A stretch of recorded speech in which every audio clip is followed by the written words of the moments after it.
राजस्थान के पूर्व मुख्यमंत्री अशोक गहलोत, राजस्थान में कांग्रेस ने अच्छा प्रदर्शन किया है। जिन राज्यों में बीजेपी का प्रदर्शन खराब रहा है, जिन राज्यों के चलते एनडीए बहुमत के आंकड़े के आगे तो है, लेकिन बीजेपी अपने बूते बहुमत का आंकड़ा नहीं छू पा रही है और वो अभी 239 सीटों पर उसके उम्मीदवार आगे चल रहे हैं या जीते हुए हैं। यानी कि अगर यहाँ से आप देखें तो 32-33 सीटें बीजेपी के लिए कम पड़ रही हैं अपने बूते बहुमत का आंकड़ा छूने के लिए। जिन राज्यों में बड़ा नुकसान हुआ है, उत्तर प्रदेश, पश्चिम बंगाल, महाराष्ट्र और राजस्थान भी, जहाँ से अशोक गहलोत अभी आपसे बात कर रहे थे, राजस्थान के पूर्व मुख्यमंत्री। मैं कुछ आंकड़े आपको दिखाना चाहता हूं, जिन आंकड़ों से ये आपको पता चलेगा किन किन राज्यों में बीजेपी को नुकसान हुआ है और किन किन राज्यों ने उसको बचाने में बहुत बड़ी भूमिका निभाई है। लेकिन पहले उत्तर प्रदेश अगर आप देखते हैं तो 2019 में उत्तर प्रदेश में बीजेपी अलायंस यानी कि एनडीए के पास 64 सीटें थी और इस बार 39 सीटें, यानी कि 25 सीटों का नुकसान आपको होता हुआ दिख रहा है। और इसमें जो बड़ी भूमिका रही है, जो उम्मीदवारों का सिलेक्शन रहा है, चाहे वो मेरठ का हो या फिरोजाबाद का हो, इस तरह के चयन में कुछ गलतियां हुई हैं और उत्तर प्रदेश के भीतर समाजवादी पार्टी और कांग्रेस दोनों ने मिलकर के बहुत बड़ी तादाद में सीटें अपने नाम की हैं। अभी जो आंकड़ा चल रहा है उसमें समाजवादी पार्टी 34 और कांग्रेस 7 सीटों पर। अगर देखें तो 41 सीटें इंडिया के पास हैं, उत्तर प्रदेश में 80 सीटें लोकसभा की और आधी से ज़्यादा सीटें इंडिया अलायंस से जीती हैं। अगर आप सही मायनों में देखें तो उत्तर प्रदेश ने बीजेपी को बहुमत के आंकड़े तक पहुंचने में रोकने में बड़ी भूमिका निभाई है। ऐसा ही पश्चिम बंगाल में, पश्चिम बंगाल बीजेपी को लगता था, प्रधानमंत्री ने कहा कि पश्चिम बंगाल वैसा राज्य है जहां से सबसे ज़्यादा उम्मीद है और वो वहां का प्रदर्शन जो है वो अप्रत्याशित होगा, लेकिन वहां ऐसा हुआ नहीं। और ममता बनर्जी ने इस बार 29 सीटें जीतने में या फिर 29 सीटों पर टीएमसी के उम्मीदवार आगे चल रहे हैं या जीते हुए हैं। ये पश्चिम बंगाल आपके पास 2019 में 18 सीटें टीएमसी के नाम थी और इस बार 2024 है, ये आप पश्चिम बंगाल का आंकड़ा जो है वो 2024 का 12 सीटें नहीं, अभी जो सीट का आंकड़ा है वो 29 सीटों का है। यानी कि ममता बनर्जी को पिछली बार के मुकाबले, यानी कि 2019 के मुकाबले लगभग 22 से 29 यानी कि 7 सीटों का फायदा होता दिख रहा है और बीजेपी को वहाँ बड़ा नुकसान हुआ है। ऐसे ही महाराष्ट्र है और महाराष्ट्र का आंकड़ा अगर देखते हैं आप तो उद्धव ठाकरे और शरद पवार, इन दोनों के साथ कांग्रेस ने जो गठबंधन तैयार किया है उसका फायदा मिला है। यानी कि जो सिंपैथी वोट शरद पवार उद्धव ठाकरे को मिलनी थी वो मिला। और एनडीए के पास 2019 में अब देखिए 41 सीटें थी और बीजेपी अकेले वहां 18 सीटों पर है। यानी कि एनडीए को जोड़ भी दें तो 41 का आंकड़ा तो नहीं ही पहुंच रहा है। तो जिन राज्यों ने बीजेपी को बहुमत के आंकड़े तक पहुंचने से रोका है, हालांकि मैं कहता हूं कि नरेंद्र मोदी की अगुवाई में एनडीए ने बहुमत का आंकड़ा पार कर लिया है, सरकार बनाने की स्थिति में एनडीए है और 290 सीटों पर एनडीए के उम्मीदवार या तो जीते हुए हैं या फिर वो आगे चल रहे हैं। 239 पर अकेले बीजेपी। हरियाणा एक दूसरा राज्य है जहां बीजेपी 10 की 10 सीटें पिछली बार जीती हुई थी, इस बार आधे पर आ गई है और आप देखेंगे 2019 10 सीटें और इस बार 5 सीटें या तो बीजेपी के उम्मीदवारों ने जीती हैं या फिर वो आगे चल रहे हैं। तो हरियाणा, पश्चिम बंगाल, उत्तर प्रदेश, महाराष्ट्र और राजस्थान, ये कुछ ऐसे राज्य हैं जो बीजेपी की उम्मीदों पर खरा नहीं उतरे या फिर इन राज्यों ने बीजेपी की उम्मीदों पर पानी फेरा है। और अभी की तारीख में मध्य प्रदेश, जिन राज्यों ने बीजेपी को बचाने में बड़ी भूमिका निभाई है। नरेंद्र मोदी बस थोड़ी देर बाद बीजेपी हेडक्वार्टर्स पहुंचेंगे और वहां हम आपको लेकर चलेंगे कि मध्य प्रदेश 29 सीटें हैं और 29 की 29 सीटें इस बार बीजेपी ने जीती हैं। पिछली बार जो एक सीट थी छिंदवाड़ा की, वह भी बीजेपी ने इस बार अपने नाम कर ली है और इसी तरीके से छत्तीसगढ़ में भी है 11 सीटें और बीजेपी ने वहां 10 सीटें जीती हैं। तो छत्तीसगढ़ और मध्य प्रदेश ऐसे राज्य हैं जिन्होंने बीजेपी को बचाने में या इस आंकड़े तक 239 तक पहुंचाने में बड़ी भूमिका निभाई है।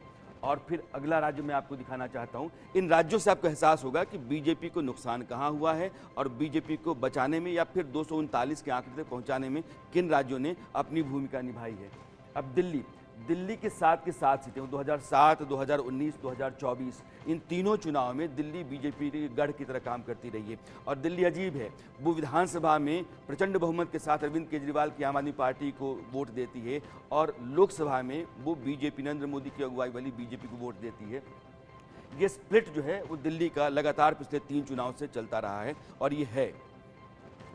और अब उड़ीसा, एक ऐसा राज्य जहां बीजेपी की उम्मीद से ज़्यादा मिला है उसको। तो उड़ीसा में अभी जो विधानसभा चुनाव हुए हैं उसमें भी बीजेपी ने बहुमत का आंकड़ा पार कर लिया, वहां बीजेपी की सरकार बनेगी। और लोकसभा में नतीजा आपके सामने है, 2019 में 8 सीटें और 2024 में 19 सीटें, 11 सीटों का फायदा उड़ीसा ने पहुंचाया है नरेंद्र मोदी को या बीजेपी को। जबकि नवीन पटनायक के साथ तालमेल करने की बहुत कोशिश हुई, जब तालमेल नहीं बन सकी उसके बाद उड़ीसा में बीजेपी अकेले उतरी और उसका फायदा उसको मिल रहा है।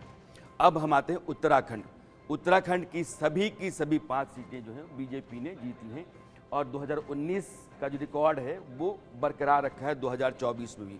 तो उत्तराखंड, मध्य प्रदेश, छत्तीसगढ़, उड़ीसा ये ऐसे राज्य हैं जहां से बीजेपी बेहतर प्रदर्शन के साथ है या वो अपने बेस्ट परफॉर्मेंस के साथ चल रही है।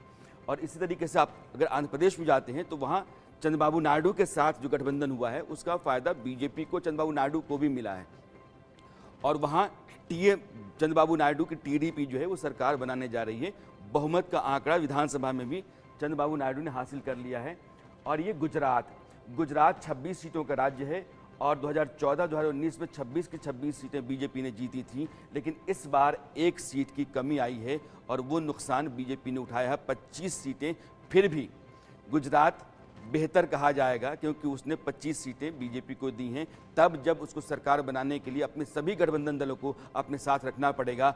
और कांग्रेस के अध्यक्ष मल्लिकार्जुन खड़गे कहते हैं कि हमारे जो साथी दल हैं उसमें कुछ और भी नए साथी जुड़ेंगे। ये अलग तरह का इशारा है और सियासी खलबली तेज है। अब मैं अपनी सहयोगी अंजलि के पास चलता हूं, उनके पास जो आंकड़े हैं वो बताती हैं आपको। यहाँ पर बताया गया राणा सर की ओर से राज्यों में बीजेपी की मजबूत स्थिति रही, इसके अलावा कौन से राज्य जहां से बीजेपी को लगा। जल्दी से कुछ बड़ी बातें आपको बता देते हैं, साथ ही साथ ब्रेकिंग न्यूज भी लगातार आप तक पहुंचा रहे हैं। फिलहाल आपको बता दें बीजेपी के मजबूत प्रदर्शन के कारण क्या रहे वो राज्य जहां पर भारतीय जनता पार्टी की ओर से प्रदर्शन बेहतरीन इस बार रहा है, चाहे वो पिछले लोकसभा चुनावों के मुकाबले हो या फिर रिपीट आप कहिए जिन राज्यों में हैट्रिक पार्टी की हुई है। लेकिन उससे पहले खबर आपको बता दें, थोड़ी देर में, अब से कुछ ही देर में प्रधानमंत्री नरेंद्र मोदी पहुंचने वाले हैं बीजेपी मुख्यालय, जहां पर खास तैयारियां की गई हैं भारतीय जनता पार्टी की ओर से, पार्टी के नेताओं और कार्यकर्ताओं की ओर से। पीएम मोदी जब यहां पर पहुंचेंगे तो स्वागत उनका जोरदार किया जाएगा।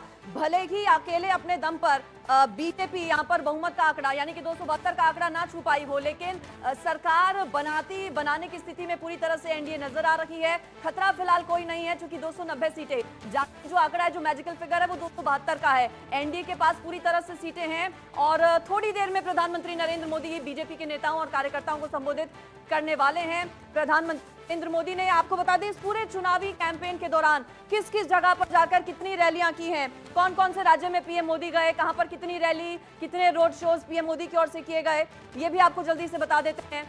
देखिए, अगर पीएम मोदी की बात करें, उत्तर प्रदेश में 31, बिहार में 20 कार्यक्रम, महाराष्ट्र में प्रधानमंत्री नरेंद्र मोदी के 19 कार्यक्रम हुए। इसके अलावा पश्चिम बंगाल का भी आंकड़ा आपके सामने रखते हैं, पश्चिम बंगाल में 18, साथ ही साथ गुजरात में बहुत ज्यादा पीएम मोदी नहीं गए, लेकिन वहां पर किसी तरह का कोई नुकसान बीजेपी को नजर नहीं आता है। 26 सीटें गुजरात में और 25 सीटें बीजेपी के पास।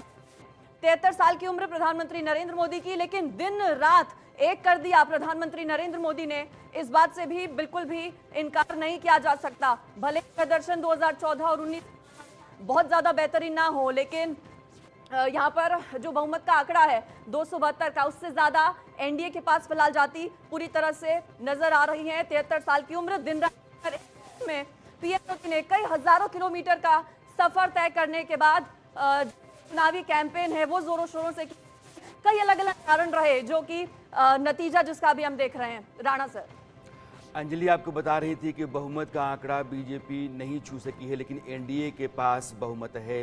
नरेंद्र मोदी की अगुवाई में एनडीए ने चुनाव लड़ा और उसके पास अभी 290 सीटें आ रही हैं। 272 का आंकड़ा होता है बहुमत के लिए भारतीय संसद में। और राहुल गांधी जो थोड़ी देर पहले प्रेस कॉन्फ्रेंस करके जा चुके हैं, उन्होंने कुछ इशारे किए हैं, कुछ बातें कही हैं, खास करके उत्तर प्रदेश के लोगों का शुक्रिया अदा किया कि उत्तर प्रदेश ने बहुत बड़ी भूमिका निभाई है। वैसे तो तमाम राज्यों का उन्होंने धन्यवाद किया, लेकिन उत्तर प्रदेश का विशेष तौर पर राहुल गांधी ने अपनी प्रेस कॉन्फ्रेंस में क्या कहा है, ये सुनिए। ये चुनाव इंडिया गठबंधन और कांग्रेस पार्टी सिर्फ एक राजनीतिक दल के खिलाफ नहीं लड़ी थी। ये चुनाव हम बीजेपी, एक राजनीतिक दल हिंदुस्तान के इंस्टीट्यूशंस, हिंदुस्तान का जो पूरा गवर्नेंस का स्ट्रक्चर है, इंटेलिजेंस एजेंसीज, सीबीआई, ईडी, ये सब आधी जुडिशरी, इन सब के खिलाफ हम लड़े थे, क्योंकि इन सब संस्थाओं को, इन सब इंस्टीट्यूशंस को नरेंद्र मोदी जी ने और अमित शाह जी ने कैप्चर करा, धमकाया, डराया। लड़ाई संविधान को बचाने की थी, कॉन्स्टिट्यूशन को बचाने की थी। और मैं आपको सच बताऊं तो मेरे माइंड में था पहले से, जब इन्होंने हमारा बैंक अकाउंट कैंसिल किया, जब चीफ मिनिस्टर्स को जेल में डाला, पार्टियां तोड़ी, मेरे माइंड में था कि हिंदुस्तान की जनता अपने संविधान के लिए एक साथ खड़ी होकर लड़ जाएगी। इस बार के चुनाव में संविधान का जिक्र बार बार आया। राहुल गांधी, कांग्रेस पार्टी के तमाम नेता और इंडिया अलायंस के सभी दलों के नेता ये कहते रहे कि अगर नरेंद्र मोदी की अगुवाई में प्रचंड बहुमत के साथ बीजेपी आती है, एनडीए आता है, तो संविधान बदल दिया जाएगा। और नरेंद्र मोदी और बीजेपी लगातार ये कहते रहे कि संविधान में इस बात का कहीं जिक्र नहीं कि धर्म के आधार पर आरक्षण दिया जाए। अगर कांग्रेस और इंडिया अलायंस आते हैं या फिर इनकी मंशा ऐसी है कि धर्म के आधार पर आरक्षण दे करके एक धर्म विशेष का तुष्टिकरण किया जाए। और संविधान इस हवाले से बार बार इस बार के चुनाव में मंचों से और रैलियों में गूंजता रहा। कांग्रेस के राष्ट्रीय अध्यक्ष मल्लिकार्जुन खड़गे, राहुल गांधी जब प्रेस कॉन्फ्रेंस कर रहे थे तो राहुल गांधी, मल्लिकार्जुन खड़गे, जयराम रमेश, यह सब लोग थे। कांग्रेस की पूरी जो ऊपर की का नेतृत्व है वो था। और मल्लिकार्जुन खड़गे ने एक संकेत दिया, इशारा दिया कि इंडिया की बैठक, जो अलायंस है उसकी बैठक कल होगी, उसमें तय किया जाए कि हमारी आगे की रणनीति क्या होगी। लेकिन यह भी है कि जो हमारे साथी हैं और जो साथी होंगे उन सबसे भी राय मशवरा किया जाएगा। ये अपने आप में एक बड़ा संकेत था। जब तक हम अपने अलायंस पार्टनर से बात नहीं करेंगे और जो नए पार्टनर हमको जुड़ने वाले हैं उनसे भी किस तरीके से हम बात करके अपने को मेजॉरिटी बना सकते हैं वो देखेंगे। सारे स्ट्रैटेजीज अगर यही मैं बोलूँगा फिर मोदी जी होशियार हो जाएंगे। ये राजनीति है और चुनाव के नतीजे लगभग आ चुके हैं। यह जो आंकड़ा आपको स्क्रीन पर दिख रहा है, इसी के आसपास नतीजे आखिरी दौर में आकर के तब्दील होंगे। और यही है, 2-4 अंकों का हेर फेर हो जाए तो हो जाए। और खड़गे कह रहे हैं कि अगर हमने पहले से ही मामला खोल दिया तो मोदी जी सतर्क हो जाएंगे। इस बार के चुनाव नतीजों में 2 बड़े शत्रप, हालांकि बहुत सारे शत्रप उभरे हैं। ममता बनर्जी, उनकी ताकत बड़ी है। चंद्रबाबू नायडू, उनकी ताकत बड़ी है। नीतीश कुमार, उनकी ताकत बड़ी है। अखिलेश यादव, उनकी ताकत बड़ी है। और स्टालिन, चूंकि उनके पास पहले से 23 सीटें थी 2019 में, तो इस बार 22 सीटें हैं, तो 1 सीट का नुकसान है, लेकिन उनके पास शक्ति पहले से थी। अब चंद्रबाबू नायडू और नीतीश कुमार 2 ऐसे नेता हैं जो एनडीए के साथ हैं और इनके ऊपर इंडिया अलायंस की नज़र है, ऐसा कहा जा रहा है। और दोनों नेताओं के पास भरपूर सांसद हैं। नीतीश कुमार के पास अभी 14 के आसपास और 15 के आसपास, और चंद्रबाबू नायडू जो टीडीपी है उसके पास 16 सांसद या तो जीत चुके हैं या फिर वो आगे चल रहे हैं।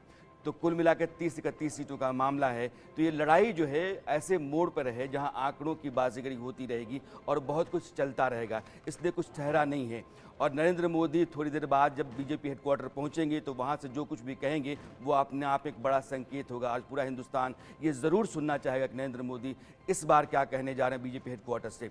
रोहित, अभी जैसे राणा सर ने आपको बहुत डिटेल में सारी चीज़ें बताई, एक एक राज्यवार आपको बताया कि क्या वजह रही जो इस तरह का प्रदर्शन, इस तरह के परफॉर्मेंस बीजेपी की देखने को मिली। उन राज्यों के बारे में भी बताया जहां पर बीजेपी का प्रदर्शन सुधरा हुआ है। पहले मैं अपना जो पैनल है उसको एक बार इंट्रोड्यूस करता हूं, फिर हम आगे चर्चा की शुरुआत करेंगे। मेरे साथ राहुल लाल जी हैं, एडिटर इन चीफ, हमारे राणा यशवंत जी साथ में हैं, हमारे साथ अरविंद जी हैं, आलोक जी हैं, निरुक्त भार्गव जी हैं, बिलाल जी हैं और मैम हमारे साथ हैं। आलोक जी, मैं आपके पास आ रहा हूं। जैसे कि राणा सर ने भी हमने देखा कि बहुत सारी चीज़ें बताई, बहुत सारे फैक्टर्स बताए। यूपी की चर्चा मुझे लगता है बार बार होगी, क्योंकि एक सबसे बड़ा नुकसान उत्तर प्रदेश में ही हुआ है। भारतीय जनता पार्टी को 25 सीटों का नुकसान बीजेपी प्लस को हुआ है। क्या कैंडिडेट सिलेक्शन इसके पीछे आप वजह मानते हैं? क्योंकि बहुत से ऐसे चेहरे थे जिनको रिपीट किया गया। दिल्ली में इस बात की आहट थी कि रिपीट करेंगे तो नुकसान होगा, तो मनोज तिवारी को छोड़कर सब बदल दिए, लेकिन यूपी में ये नहीं किया। इसका आपको लग रहा है कि कुछ नुकसान हुआ? उम्मीदवारों का है, लेकिन मैं तो कहूँगा कि जिम्मेदारी नैतिक रूप से या राजनीतिक रूप से भी योगी आदित्यनाथ ही जिम्मेदार है। जो भी कठोर निर्णय के कुछ नुकसान होते हैं, भ्रष्टाचार नीचे के लेवल पर कहीं कम नहीं हुआ। पुलिस के जितनी जातियाँ थी, भ्रष्टाचार जितना यूपी में है। लखनऊ में एक खोमचे वाला रोज 2000 रुपये की रिश्वत दे रहा था, जो सिर्फ चाय बेचता है। इससे आप अंदाजा लगाएं। ब्रेकिंग न्यूज़ है, मुझे लगता है आलोक जी माफी के साथ रोकना चाहूँगा। ब्रेकिंग न्यूज़ है, ब्रेकिंग सेंटर पर हम चलते हैं। इस वक्त की बड़ी खबर क्या है कि अब से कुछ देर में प्रधानमंत्री नरेंद्र मोदी पार्टी ऑफिस पहुंचने वाले हैं। अब से कुछ देर में हालांकि 7 बजे का टाइम था, 7:30 हो गए। अब से कुछ देर में प्रधानमंत्री मोदी मनोहर पहुंचेंगे। केसरी हमारे सहयोगी वहां बीजेपी हेडक्वार्टर्स पे हैं।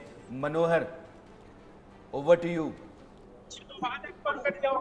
बिल्कुल राणा जी, यहाँ पर पूरी तरह से जश्न व्यवस्था है। प्रधानमंत्री नरेंद्र मोदी के स्वागत में यहाँ सारी व्यवस्था की गई है। मैं आपको यहाँ का नजारा दिखाता हूँ, अपने कैमरा पर्सन अवधेश को कहेंगे थोड़ा सा सीधे दिखाएं। ये आप देखिए, ITO से सीधे बीजेपी दफ्तर की ओर ये सड़क आती है। पूरी बैरिकेडिंग कर दी गई है, पैरामिलिट्री फोर्सेस तैनात कर दिए गए हैं। वहीं जगह जगह प्रधानमंत्री नरेंद्र मोदी के कटआउट लगे हुए हैं। अगर आप देखेंगे, चुनाव के दरमियान जब प्रधानमंत्री नरेंद्र मोदी गए थे चुनाव प्रचार के दौरान, उस दौरान उन्होंने किस तरह से जनता का आशीर्वाद लिया, वोटर्स का आशीर्वाद लिया, ये इस तस्वीर में दिखाता है। वहीं दूसरी ओर अगर आप देखेंगे तो राम प्राण प्रतिष्ठा के दौरान प्रधानमंत्री नरेंद्र मोदी ने जो पूजा अर्चना की थी, उसकी तस्वीर यहाँ पर लगाई गई है। आप देखिए, जब बनारस में गए थे और वहां पर उन्होंने एक कर्मी का, महिला कर्मी का पांव पकड़ा था, कई कर्मियों का पांव पकड़ा था, वो यहाँ पर दर्शाया गया है। और आगे भव्य व्यवस्था की गई है, क्योंकि इस बार की जो तैयारी की गई है वो बीजेपी मुख्यालय के एक्सटेंशन पार्ट में है, वहां पर। ठीक है मनोहर, आप साथ में बने रहिए। जैसे ही पीएम मोदी आएंगे फिर मैं आपके पास वापस आऊंगा, तब आप मुझे तस्वीरें दिखाइएगा। इस वक्त एक ब्रेकिंग न्यूज मुझे बतानी है अपने दर्शकों को, और बड़ी खबर यह है कि यहाँ बीजेपी ऑफिस पहुंचने से पहले प्रधानमंत्री नरेंद्र मोदी ने आज के जो नतीजे आए हैं उसको लेकर एक ट्वीट किया है और कहा कि देश की जनता ने एनडीए पर भरोसा जताया है और देश की जनता का शुक्रिया अदा किया है प्रधानमंत्री नरेंद्र मोदी ने। अब से कुछ देर में पीएम मोदी दिल्ली में बीजेपी ऑफिस पहुंचने वाले हैं, लेकिन उससे पहले ट्वीट किया और देश की जनता का शुक्रिया अदा करते हुए कहा कि देश की जनता ने एनडीए पर भरोसा जताया है। हालांकि अगर हम देखें तो क्लियर मेजॉरिटी है एनडीए के पास, 290 सीटें हैं, 272 मैजिकल फिगर है, तो सरकार बनाने में किसी तरह की कोई दिक्कत नहीं है। लेकिन राणा सर, एक चीज़ में, क्योंकि हमने हर बार देखा है कि जब एक प्रचंड जीत होती थी तब प्रधानमंत्री मोदी आते थे, लेकिन यही जेस्चर है, उनको पता है कि इस वक्त की थोड़ा सा जो प्रदर्शन डाउन हुआ है, हो सकता है कार्यकर्ताओं को मोरल बूस्ट हो। ऐसे में वो फिर से खुद को अपने कार्यकर्ताओं के बीच लेकर जा रहे हैं ताकि आगे के लिए खुद को वापस तैयार कर सके कार्यकर्ताओं को, तो ये बहुत अच्छा जेस्चर है उनका। नरेंद्र मोदी देखिए, वो फ्रंट फुट से खेलने वाले नेता हैं और वो नतीजा चाहे जो भी हो, कई राज्यों में आपने देखा होगा कि नतीजे मनमाफिक नहीं आए तब भी बीजेपी अपनी पूरी ताकत लगाती है और अभी उनकी अगुवाई में एनडीए के पास बहुमत है। अगर आपको ये लगता है कि 239 सीटें बीजेपी के हिस्से में हैं तो आप 32-33 सीटों की कमी है, लेकिन एनडीए ने चुनाव लड़ा है, ये गठबंधन चुनाव से पहले का है और ये सबसे बड़ा गठबंधन है। तो सबसे बड़े गठबंधन के पास 290 सीटें हैं और बहुमत से कहीं ज़्यादा सीटें हैं। उस गठबंधन के नेता हैं, उनकी अगुवाई में चुनाव लड़ा गया है, इसलिए सरकार बनाने का जो वर्डिक्ट है, अगर आप सही तरीके से देखें तो नरेंद्र मोदी को मिला है ये 290 सीटों का। लाजमी है कि इस समय उनको देश के सामने आना है और देश को धन्यवाद करना है। ये ठीक है कि चुनाव है, लोकतंत्र है और आप लोकतंत्र में सिर्फ अपनी बात पब्लिक के सामने, जनता के सामने रखते हैं, अपनी सरकार की कामयाबियों को गिनाते हैं, आपने जो कुछ भी बेहतर किया है उसके बारे में बताते हैं। रणनीति आपकी अपनी होती है, आपका चुनाव प्रबंधन अपना होता है, लेकिन देश की जनता को फैसला करना होता है।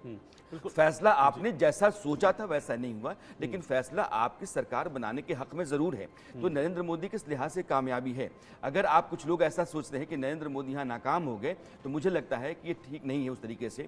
10 साल तक सरकार चलाने के बाद नरेंद्र मोदी की अगुवाई में गठबंधन सत्ता में फिर से आता है, यह अपने आप में बड़ी कामयाबी है। देखने का ये अपना नजरिया है। अगर मनमोहन सिंह की सरकार 2 दफा 5-5 साल का टर्म पूरा कर सकी, अल्पमत की सरकार थी वो, और वो कभी भी इस आंकड़े तक नहीं पहुंच पाई जहाँ बीजेपी आज की तारीख में है। नरसिम्हा राव की सरकार, अल्पमत की सरकार, उसने भी सहयोग लेकर के 5 साल पूरे किए।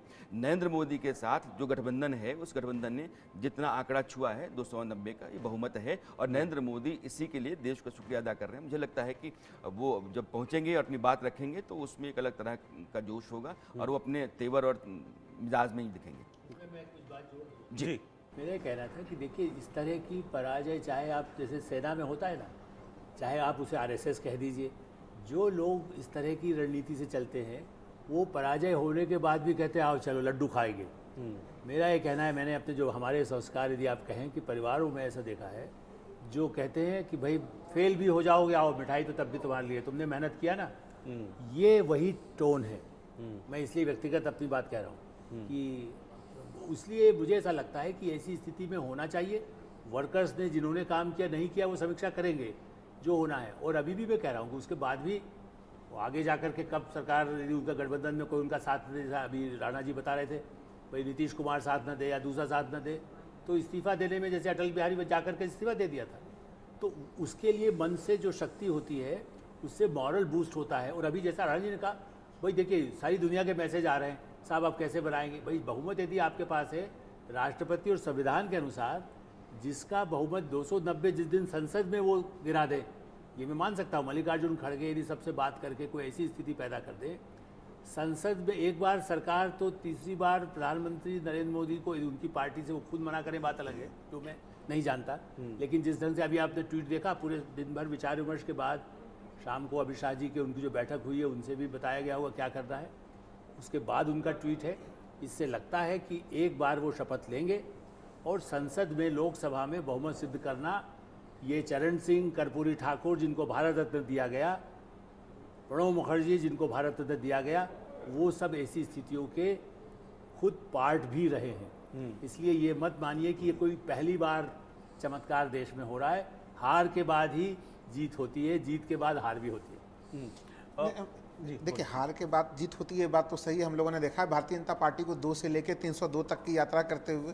लेकिन जो सबसे महत्वपूर्ण पहलू यहाँ पे ये है कि पिछले 10 वर्षों में एनडीए शब्द का प्रयोग अगर हम लोग उनके ट्विटर हैंडल को भी निकाल के देख लें तो प्रधानमंत्री जी ने कितने बार किया है। अगर इस बार हम लोग जो बीजेपी का घोषणा पत्र है वहाँ पे भी बीजेपी की गारंटी शब्द का प्रयोग नहीं मिल रहा था। खोज रहे थे हम लोग घोषणा पत्र वाले दिन, बार बार शब्द का प्रयोग किया जा रहा था मोदी की गारंटी।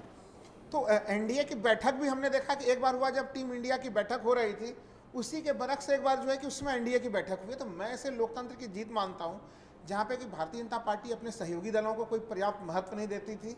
आज अगर प्रधानमंत्री ये ट्वीट करके लिख रहे हैं तो ये जो जनादेश लोगों ने प्रदान किया है कि चूंकि खुद भारतीय जनता पार्टी से सरकार नहीं बननी, एनडीए नहीं, लेकिन राहुल घोषणा पत्र तो आरजेडी का भी अलग था, घोषणा पत्र आरजेडी का भी अपना था और कांग्रेस का भी अपना था। अगर आप दोनों को देखें तो दोनों में बहुत अंतर है। बीजेपी, नरेंद्र मोदी ने एनडीए की बैठकें की, एनडीए के नेताओं के साथ वो लगातार मिलते रहे, एनडीए को एकजुट रखा है। आप मतलब ऐसे सिरे से खारिज नहीं कर सकते। अगर प्रचंड बहुमत में होने के बाद भी 10 साल तक अपने सभी दलों को लेकर के वो चलते रहे, तो इसका मतलब तो है ना कि आप एनडीए के अपने साथी दलों को पकड़ के जकड़ के रखना चाहते हैं, उनके साथ चलते रहे। वो चाहते तो अकेले सरकार चला सकते थे, 282 तब भी था, 303 तब भी था। तो अगर किसी को छोड़ना होता किसी को छोड़ सकते थे, लेकिन छोड़ा नहीं ना। मैं एक ही चीज कहूंगा, जब 2019 में मंत्रिमंडल का विस्तार हो रहा था तब उस समय क्या शर्त रखा गया था कि आप जितना भी चाहे आप सीट लाए हों, हर सहयोगी को एक एक जो है कि मंत्रिमंडल में एक एक बर्थ दिया जाएगा। उस समय भी हम लोगों ने देखा था 2019 में भी मतभेद होते हुए जदयू और भारतीय जनता पार्टी के बीच में मतभेद होते हुए देखा था। अपना दल जो उस समय सहयोगी थी, उस समय फिर अनुप्रिया पटेल को अपना दल साथ में रहा। देखिए वो तो साथ में जरूर रहा, लेकिन मंत्रिमंडल में देखिए उनको बाद में शामिल किया